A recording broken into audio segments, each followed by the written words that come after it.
अकेले रहना खूबसूरत है।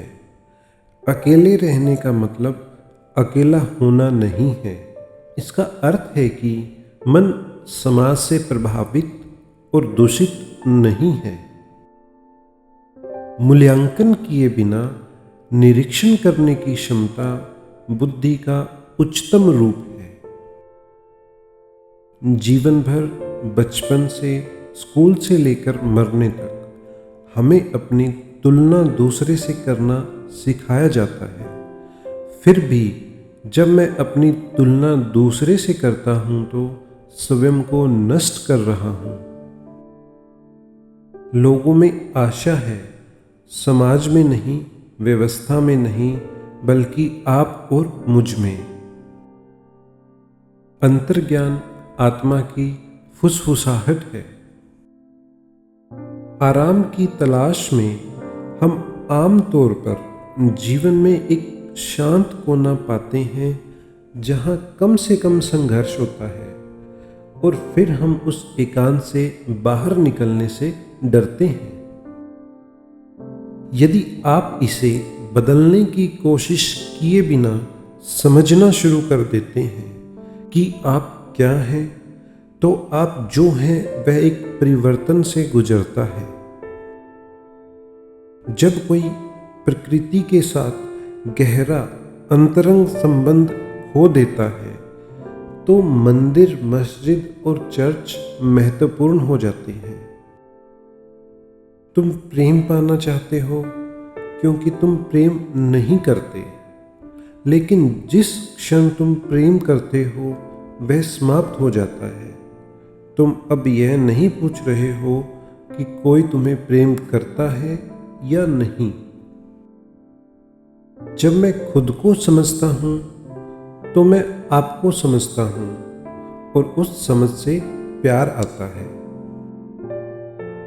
बढ़ती उम्र के साथ मन और हृदय की सुस्ती शुरू हो जाती है। जिस वातावरण को हम समाज कहते हैं वह पिछली पीढ़ियों द्वारा निर्मित है। हम इसे स्वीकार करते हैं क्योंकि यह हमें अपने लालच, अधिकार, भरम को बनाए रखने में मदद करता है। धर्म मनुष्य के जमे हुए विचार हैं जिनसे वे मंदिर बनाते हैं।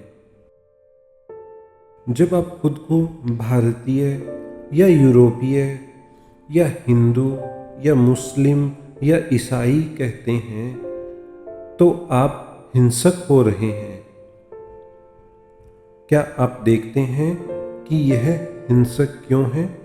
क्योंकि आप खुद को बाकी मानव जाति से अलग कर रहे हैं। यदि हम मौजूदा परिस्थितियों को बदलना चाहते हैं तो हमें पहले खुद को बदलना होगा, जिसका अर्थ है कि हमें अपने दैनिक जीवन में अपने कार्यों, विचारों और भावनाओं से अवगत होना चाहिए। आपको जीवन का एक छोटा सा हिस्सा नहीं बल्कि पूरे जीवन को समझना चाहिए। इसलिए आपको पढ़ना चाहिए, इसलिए आपको आसमान की ओर देखना चाहिए, इसलिए आपको गाना और नाचना चाहिए और कविताएं लिखनी चाहिए और दुख सहना और समझना चाहिए, क्योंकि यही जीवन है। यदि हम अपनी खुशी के लिए किसी दूसरे पर, समाज पर या पर्यावरण पर निर्भर करते हैं तो वे हमारे लिए आवश्यक हो जाते हैं। हम उनसे चिपके रहते हैं और इनमें से किसी भी परिवर्तन का हम हिंसक विरोध करते हैं, क्योंकि हम अपनी मनोवैज्ञानिक सुरक्षा और आराम के लिए उन पर निर्भर हैं। जितना अधिक आप स्वयं को जानते हैं उतनी ही अधिक स्पष्टता होती है। आत्मज्ञान का कोई अंत नहीं है।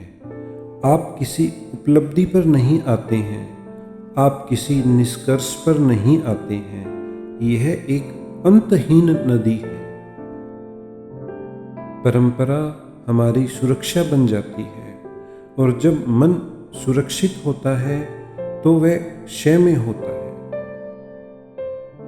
अमापनीय को समझने के लिए मन को असाधारण रूप से शांत स्थिर होना चाहिए।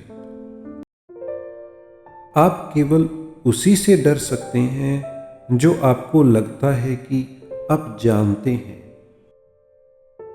यह सत्य है जो मुक्त करता है, मुक्त होने का आपका प्रयास नहीं।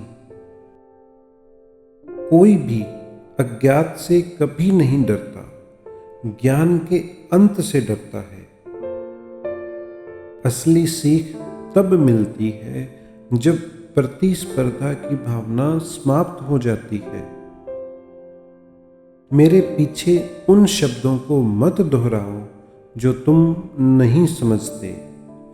केवल मेरे विचारों का मुखौटा मत पहनो, क्योंकि यह एक भ्रम होगा और इस तरह तुम अपने आप को धोखा दोगे। मुझे लगता है कि यह काफी होगा, है ना?